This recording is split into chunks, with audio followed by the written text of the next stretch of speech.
मैं बुद्ध का अंतिम उपदेश हूं और उसके बाद उनकी राह निहारता स्तंभ पर बैठा शेर हूं। मैं गंगा और गंडक की विरासत हूं और वर्धमान महावीर की जन्म दिवस का पवित्र सबेर हूं। मैं त्रेता में हूं, मैं द्वापर में हूं, मैं लिच्छवी हूं, राजा विशाल हूं। मैं धर्मों की जन्मस्थली हूं, उपदेशों की मशाल हूं। मैं विश्व शांति का मंत्र हूं, मैं सबसे पुराना गणतंत्र हूं। बुद्ध हूं, जैन हूं, आनंद हूं और नगर वधु आम्रपाली हूं। इतिहास के पन्ने पर स्वर्णाक्षरों में अंकित, हाँ मैं वैशाली हूं, हाँ मैं वैशाली। हमने वैशाली जिले से संबंध प्रथम एपिसोड में वैशाली के इतिहास और वर्तमान को जानने की चेष्टा की। आइए अब हम कई धर्मों की जन्मस्थली वैशाली के कई महत्वपूर्ण स्थानों की यात्रा करते हैं।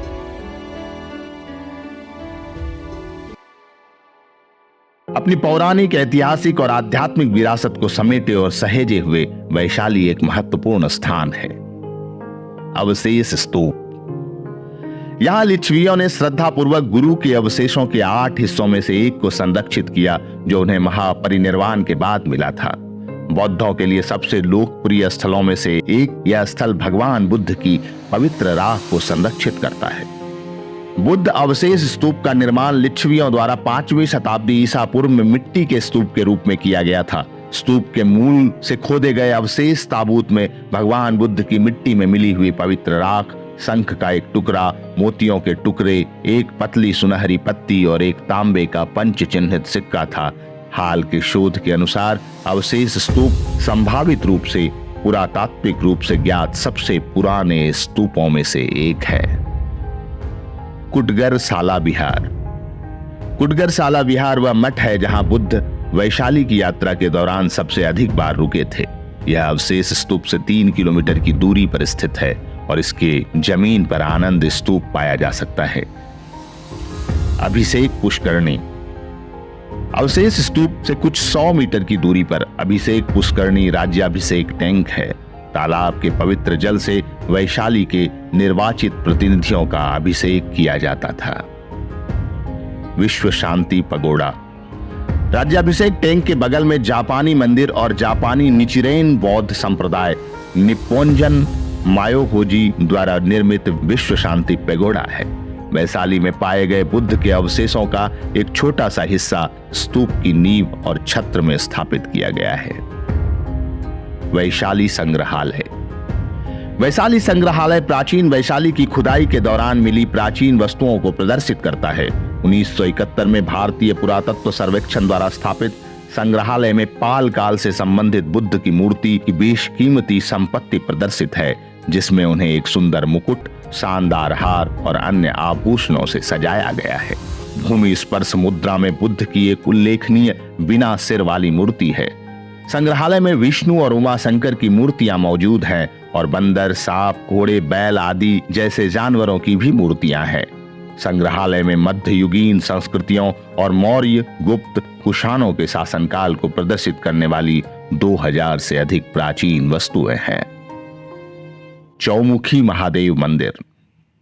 भारत में भगवान शिव को यूं तो अनगिनत रूप में जाना जाता है और इनके यूं तो अनगिनत मंदिर हैं, लेकिन कुछ मंदिरों को अलग से ही पहचाना जाता है। ये मंदिर देश के अलग अलग राज्यों में हैं। इनसे जुड़ी मान्यता और रहस्य की वजह से दूसरे देशों से लोग भी यहाँ दर्शन करने आते हैं। शिव का ऐसा ही एक अद्भुत मंदिर बिहार के वैशाली में है। यह चौमुखी चक्रकार शिवलिंग वाला देश का इकलौता मंदिर है। इस मंदिर को लेकर भी कई मान्यताएं हैं। आइए जानते हैं मंदिर से जुड़ी कुछ महत्वपूर्ण जानकारियां।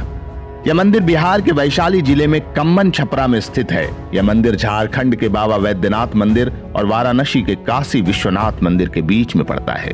महाशिवरात्रि के मौके पर यहाँ श्रद्धालुओं की काफी भीड़ जुटती है। मंदिर को लेकर मान्यता यह है कि जब भगवान श्री राम लक्ष्मण अपने गुरु विश्वामित्र के साथ जनकपुर जा रहे थे तो तीनों यहाँ ठहरे थे। ये तीनों ने चौमुखी महादेव की पूजा की थी। एक कथा है कि इस मंदिर की स्थापना द्वापर युग में भगवान श्री कृष्ण के समय वनासुर ने कराई थी। यहाँ मौजूद शिवलिंग चतुर्मुख है और ऐसा शिवलिंग कहीं और नहीं है। दक्षिण में शिवलिंग के मुख में त्रिनेत्रधारी शिव हैं, जबकि अन्य 3 दिशाओं में भगवान ब्रह्मा, विष्णु और सूर्यदेव हैं। इस शिवलिंग के मिलने की कहानी भी दिलचस्प है। बताया जाता है कि करीब 120 साल पहले यहाँ कुएं की खुदाई चल रही थी। इस दौरान यह दुर्लभ शिवलिंग लोगों को दिखा। शिवलिंग देखते ही लोगों ने खुदाई बंद करा दी। कई साल तक इसे यूं ही छोड़ दिया गया। कुछ ग्रामीण शुभ काम से पहले यहाँ मिट्टी के 5 ढेले रखकर आ जाते थे। इसके बाद यह धीरे धीरे मंदिर के रूप में आने लगा। उस वक्त इसे ढेलफोड़वा महादेव मंदिर का नाम दिया गया था। समय के साथ साथ इसका नाम बदलता गया। 2013 में इसका नाम चौमुखी महादेव मंदिर रखा गया। अशोक स्तंभ। कोल्हुआ एक प्रसिद्ध बौद्ध उत्खनन स्थल है जो पटना से लगभग 65 किलोमीटर उत्तर पश्चिम में स्थित है। उत्खनन से प्रसिद्ध अशोक स्तंभ का पता चला था, जिसके शीर्ष पर शेर की मूर्ति है। उत्खनन से बौद्ध धर्म से संबंधित कई अन्य लेख भी प्राप्त हुए। सम्राट अशोक ने कोल्हुआ में सिंह स्तंभ का निर्माण कराया था। यह लाल बलुआ पत्थर के अत्यधिक पॉलिश किए गए एकल टुकड़े से बना है, जिसके ऊपर 18.3 मीटर ऊंची एक घंटी के आकार की पूंजी लगी है। स्तंभ के शीर्ष पर एक शेर की आदमकद आकृति स्थापित है। यहाँ एक छोटा सा तालाब है जिसे रामकुंड के नाम से जाना जाता है। कोल्हुआ में एक ईंट के स्तूप के बगल में यह स्तंभ बुद्ध के अंतिम उपदेश की याद दिलाता है। राजा विशाल का गढ़।